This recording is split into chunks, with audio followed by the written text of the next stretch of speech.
নারীদের দুইটি বদ অভ্যাসের কারণে সংসারে বরকত আসে না। আমার কলিজার টুকরা মা বোনেরা যারা আমার আলোচনা শুনবেন তাদেরকে বলি, দুইটি বদ অভ্যাস যদি আপনার মাঝে থাকে তাহলে আপনার সংসারের মধ্যে অভাবটন থাকবে, বরকত আসবে না। অনেকে বলে যে হুজুর আমার সংসারে বরকত নাই, কোনো রকমের শান্তি নাই, কোনো কিছু শান্তি পাচ্ছি না, টাকা রোজগার তো করতেছি, ইনকাম করতেছি, কিন্তু কোনো শান্তি আসতেছে না। কারণটা কি একটু কি বলতে পারেন? হ্যাঁ, কারণ আছে। আপনার ঘরের মধ্যে যে স্ত্রী আছে, যে সেই স্ত্রীকে কিছু দিক মেনে চলতে হবে। যদি মেনে চলে তাহলে সংসারে অবশ্যই বরকত আসবে, শান্তি আসবে। আর যদি সে নারী যদি ভালো না হয় তাহলে সংসারের মধ্যে শান্তি তো আসবেই না, বরং অশান্তি সৃষ্টি হবে, অভাবটন লেগেই থাকবে।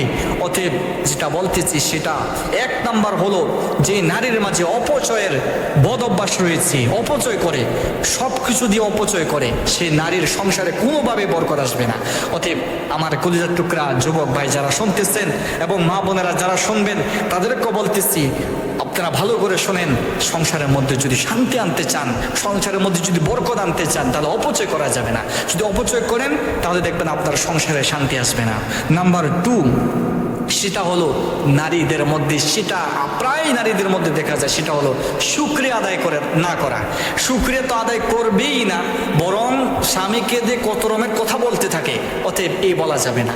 স্বামীর যেটাই আনে, যাই আনে আপনার জন্য, যে খাবারে আনে বা যে পোশাকে আনে, আপনি শুকরিয়া আদায় করেন, দেখবেন আল্লাহ রাব্বুল আলামিন আপনাকে বরকত দিবে, সংসারে বরকত দিবে। আপনি যদি শুকরিয়া আদায় না করেন তাহলে আপনার সংসারে বরকত পাবেন না।